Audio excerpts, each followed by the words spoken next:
성경 말씀 요한복음 18장 38절에서 40절의 말씀입니다. 주여 감사합니다. 요한복음 18장 38절에서 40절까지의 말씀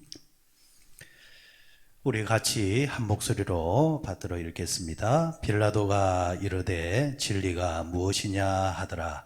이 말을 하고 다시 유대인들에게 나가서 이르되 나는 그에게서 아무 죄도 찾지 못하였노라. 유월절이면 내가 너희에게 한 사람을 놓아주는 전례가 있으니 그러면 너희는 내가 유대인의 왕을 너희에게 놓아주기를 원하느냐 하니 그들이 또 소리질러 이르되 이 사람이 아니라 바라바라 하니 바라바는 강도였더라. 아멘. 자, 특별 새벽 기도에 우리가 가지는 여섯째 날 가운데서 세 번째 날을 오늘 아침에 함께 보내게 되어집니다. 또 세 번째 날을 통해서 주시는 하나님의 그 영적인 축복이 여러분들에게 가득 임하시기를 바랍니다.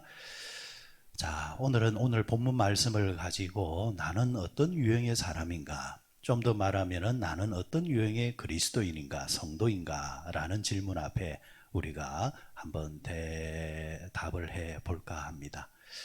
이런 이야기가 있습니다. 예배를 드릴 때 보면은 다 같은 그리스도인이라도 성도라 하더라도 교인이라도 다 같지 않더라는 겁니다. 유형별로 딱 있더라는 겁니다. 아침에 잠을 좀 깨기 위해서 잠시 말씀을 드립니다.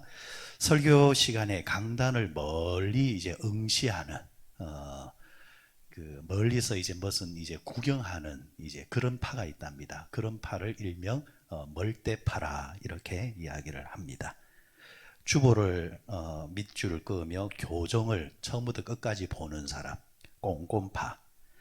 졸기는 조는데 앞으로 고개를 숙이면서 조는 아멘파. 수시로 시계를 보면서 안절부절파, 이런 분들은 한 시간이 딱 넘어가면은 안절부절하면서 시계를 본다 해서 부절파랍니다.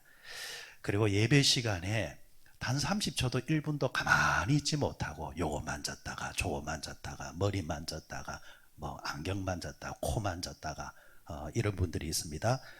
정신산만파. 뒤에서 보면 정신이 산만해서 예배가 안 됩니다. 이 습관이죠. 옆 사람과 글로 말로 대답 못하니까 글로 주고받는 청각장애파, 그리고 예배 후에 할 일만 생각하는 염려파.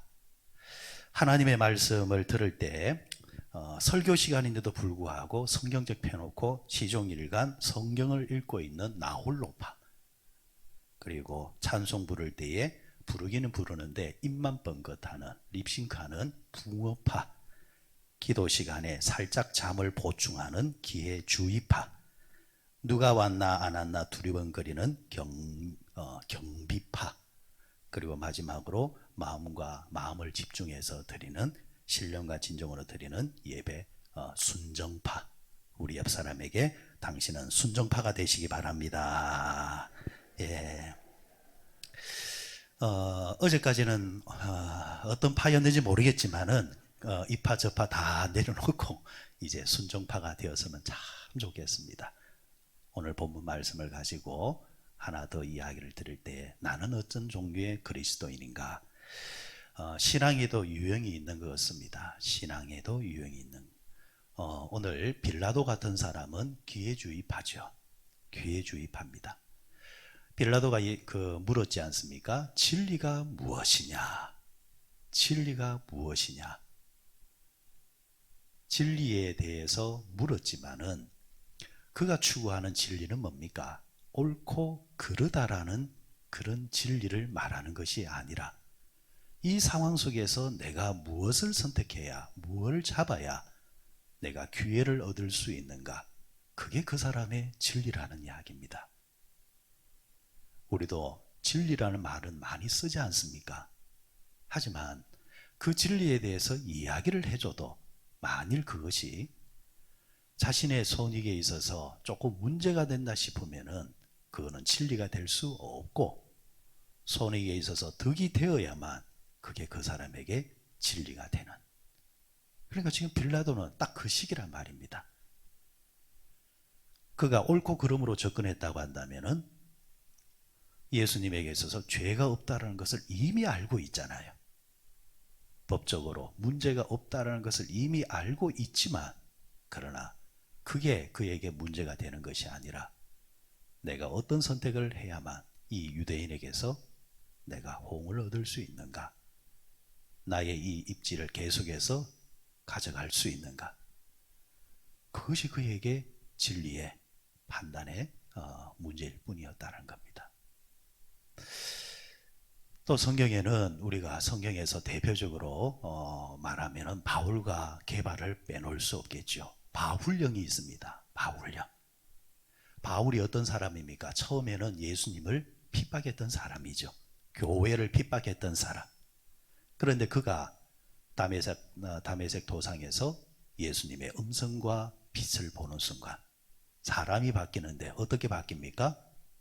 180도 완전히 바뀌어버립니다. 어중간하게 바뀌는 것이 아니라, 조금 변하는 것이 아니라 생각과 가치관과 살아가는 모든 신념이 싹 다 바뀌어버립니다. 그리고 그 열심이 예수를 향해서 초점이 맞춰질 때에 그는 죽는 그날까지 살아도 주를 위해 살고 죽어도 주를 위해 죽노라 고백하면서 뒤도 보지 않고 옆도 보지 않고 오직 앞만 보면서 달려갔던 바울, 바로 그 바울과 같은 사람이 있다는 겁니다. 저는 한 번씩 그 성도님들을 이제 보게 되어지면은 이런 유형들이 있는데, 뭐 다 이제 해당되는 건 아니지만은, 목사님, 저분은 교회 오기 전에 절을 너무 오래 다녔습니다. 이렇게 말을 해요. 그래, 절을 다녔던 이야기를 딱 들어보면은 절도 그냥 어중간하게 다닌 사람 말고 정말 오리지널로 다녔던 사람들이 있습니다. 그럼 저는 개인적으로 그런 분들이 내심 기대가 됩니다. 4월 초파일을 하루 가놓고 자기가 불도인이랍니다. 그게 어떻게 불도인입니까? 1년에 4월 초파일을 하루 올라가가지고 거기서 밥 얻어 먹으면은 자신이 불교인이래요. 그거는 불교인 아닙니다. 진짜 불교인은 가서 불경을 공부하고, 그리고 자신의 신에게 빌면서 나름의 신념을 가지고 시종일관 그렇게 사는 사람들입니다. 진짜 불도이들은요, 우리가 새벽 예배 오듯이 그들은 더 이른 새벽에 일어나서 그곳에 거주하면서 며칠 동안 나름의 제를 올린다든지 나름의 열심히 출중합니다. 그런데 제가 왜 그런 분들에 대해서 기대를 가지냐면은 방향만 바뀌면, 그 방향과 대상만 바뀌면 그 열심이 어디를 향하느냐? 예수를 향하게 되어지면 어중간하게 따라가는 사람보다 훨씬 낫다라는 겁니다. 바로 바울이 그런 형이라는 겁니다. 그는 반평생은 예수를 대적했던 사람이잖아요. 예수 믿는 사람을 죽였던 사람이잖아요. 정말 그의 고백대로 나는 괴수 중에, 죄인 중에 괴수다 할 정도로 그런 사람인데, 방향을 딱 바꿔주니까 그가 어떤 사람이 됩니까? 세계를 복음화시키는 그런 사람이 되잖아요. 바로 이런 유형이 바로 바울파입니다. 또 어떤 유형이 있습니까? 게바파, 베드로파가 있습니다. 베드로파는 조금 부정적으로 말하면은 냄비형이고 그렇지만 또 좋게 말하면, 그렇지만은 그는 뒤에 보면은 결국 예수님 앞에 와 있고 주를 위해서라면은 1순위로 살았던, 약점은 있지만은 단점은 있지만은 정말 그 약점과 단점을 뛰어넘을 만큼 나름의 열심히 있었던 사람이 바로 베드로파, 베드로 유형입니다. 예수님께서는 그 부족함이 있음에도 불구하고 그를 사랑하셔서 바울에게도 주지 않았던 축복을 하나 줬잖아요. 그게 무슨 축복입니까? 네 이름 위에, 네 고백 위에 내 교회를 세우겠다 하면서 교회 이름에 자기 이름을 제일 먼저 올려놓는 교회 수장의 축복을 받게 되어집니다. 자, 베드로파의 유형은 어떠냐? 약간 단점으로 접근하면은 앞서 말씀드린 것처럼 냄비형이라 했습니다. 뜨겁습니다. 열심히 출중합니다. 성경에 보면은 항상 베드로는 앞에 있습니다. 예수님이 말이 끝나기도 전에 아 하면은 하면서 달려나가는 사람이 바로 베드로입니다. 예수님 말씀하시면은 주여 누가 그런 놈이 있습니까? 내가 당장 그놈 잡아 죽이겠습니다 할 정도로. 예수님께서 제자들이 바다 위에서 물고기를 잡고 있을 때 예수님이 다시 나타나셔서 얘들아 이렇게 부를 때에 얼마나 베드로가 성비가 급했는가 하면은 물에 붕덩 뛰어내려 가지고 예수님께, 해변가에 계신 예수님께 달려 나온단 말입니다. 헤엄쳐 나온단 말입니다. 그런데 성경을 보면 정말 재미난 것은 배 위에 베드로만 있었던 것이 아니라 다른 제자들도 있었는데, 다른 제자들은 노져서 왔는데 보니까 노젓는 배가 빠르겠습니까? 수영하는 사람이 빠르겠습니까? 당연히 노젓는 배가 빠르지요. 다른 제자들이 먼저 와가지고 예수님을 환영합니다. 그러니까 앞뒤 뒤 이런 거 생각하지 아니하고 그냥 달려드는 유형이 베드로입니다.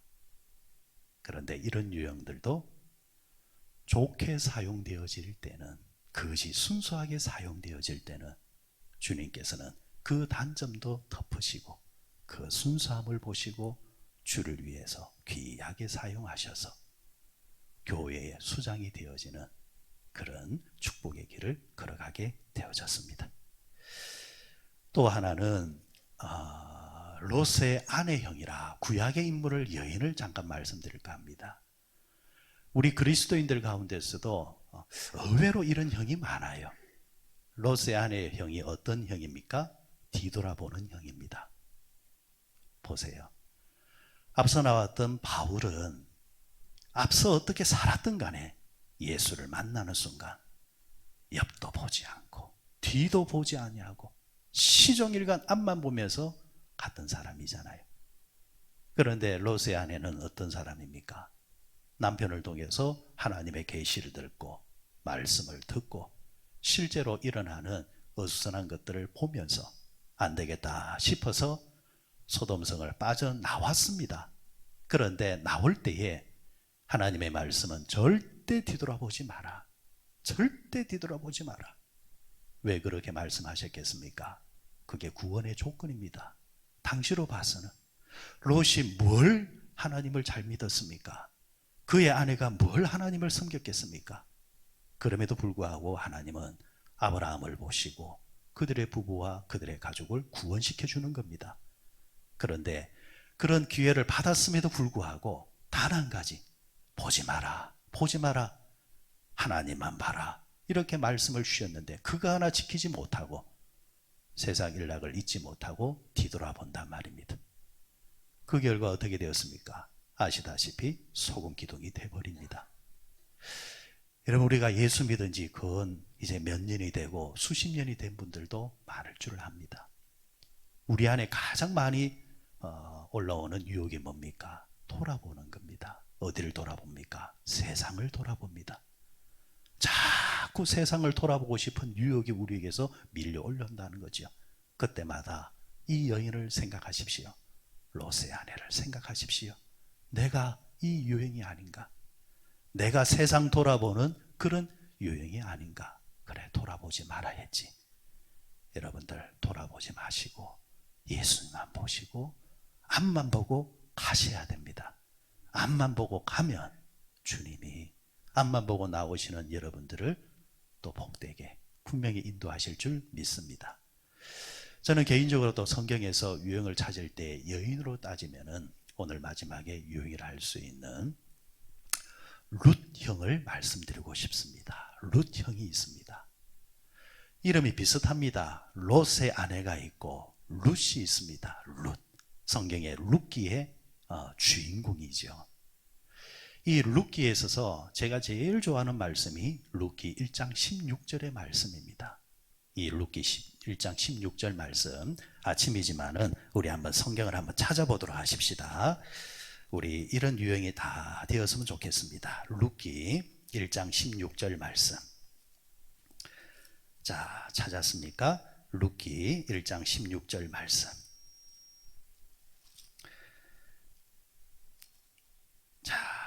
찾았으면은 룻기 1장 16절 말씀 찾았으면은 우리 같이 한번 읽어보도록 하십시다. 같이 읽습니다. 시작. 룻이 이르되 내게 어머니를 떠나며 어머니를 따르지 말고 돌아가라 강권하지 마옵소서. 어머니께서 가시는 곳에 나도 가고 어머니께서 머무시는 곳에서 나도 머물겠나이다. 어머니의 백성이 나의 백성이 되고 어머니의 하나님이 나의 하나님이 되시리니. 아멘. 이런 여인들이 여러분들 다 되셨으면 좋겠어요. 이 룻의 복잡한 또 험난한 가정사는 뒤로 놔두고 이런 이제 성품, 아시다시피 룻의 가정에 남편이 이제 먼저 돌아가십니다. 집안의 남자들이 다 돌아가고 고대 사회에서 남자들이 죽게 되어지면은 이제 그때 여인들은 자신의 집으로 돌아갈 수 있는 기회가 생깁니다. 근데 룻의 어머니 나오미가 이 며느리가 2명이 있는데 아무리 봐도 자기를 따라 나서게 되어지면은 이 며느리들의 인생이 너무 험난할 것 같습니다.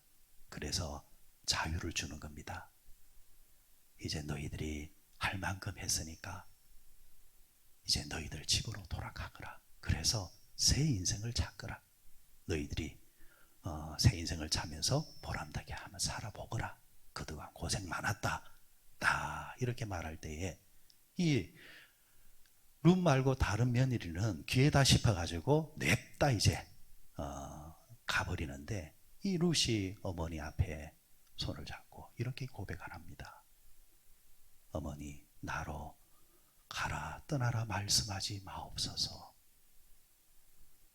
어머니의 백성이 나의 백성이 될 것이고 어머니의 하나님이 나의 하나님이 될 것입니다 하면서 절대로 어머니를 떠나지 않겠습니다 하면서 어머니에게 딱 달라붙어 버리는 겁니다.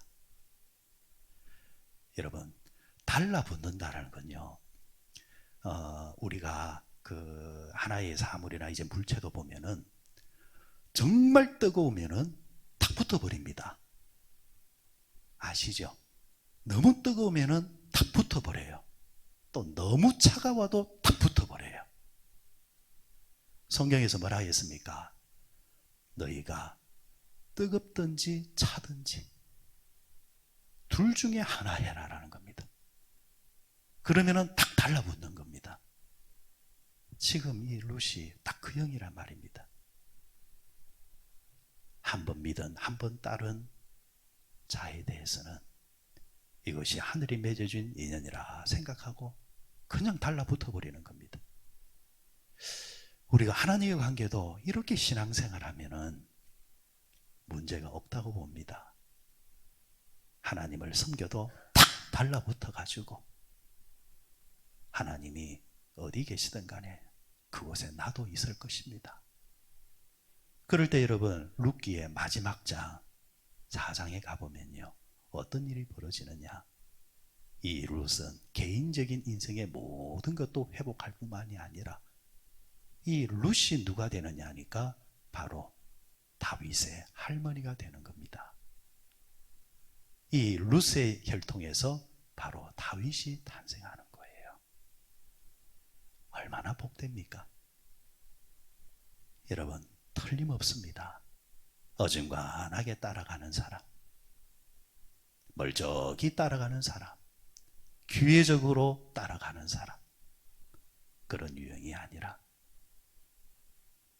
옆도 보지 않고 뒤도 보지 않고 앞만 보고 따라가되 찰싹 달라붙어 가지고 주님밖에 없습니다 이렇게 고백하면서 따라가는 사람, 주님은 당신에게 따라붙은 사람 책임져 주십니다.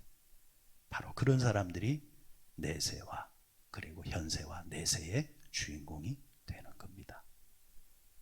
고난주간을 보내면서 예수님을 묵상하는 것, 여러분 귀한 것인데에 이 귀함 속에서 오늘 아침에는 나는 예수님을 어떻게 따라왔는가, 예수님을 어떻게 믿어왔는가 잠시 한번 질문 던져보시고 혹시나 롯의 아내처럼 세상을 자꾸 쳐다보면서 어중간하게 따라가고 있지는 않은가? 아니면은 빌라도처럼 진리를 탐구하는 척하면서 어느 걸 선택해야 내게 유익한가? 실리적으로 따라가고 있지는 않은가? 예수님을 따라가기는 따라가지만은 한 번씩 예수님을 배반하는, 뜨겁기는 뜨겁지만은 한 번씩 어리석게 식어버리는 베드로의 단점은 없는가? 예수를 믿고 있지만은 아직까지 내가 오히려 예수를 대적하는 근성이 남아있지는 않은가? 그런 것들은 십자가에 다 못 박고 바울처럼 앞만 보고 가겠습니다. 베드로처럼 열심히 따라가겠습니다. 그리고 오늘 이 룻처럼 어머니 하나님이 나의 하나님입니다. 나로 어디 가라 말씀하지 마옵소서. 나는 하나님만 믿고 따라갈 겁니다. 딱 달라붙는 자로서 간다고 한다면 하나님께서는 그런 자들에게 예비하신 놀라운 축복, 바로 그 주인공이 여러분들이 될 줄 믿습니다. 이 아침에 그런 유형으로 다 거듭나시는 우리 모두 되시기를 주의 이름으로 축원드립니다.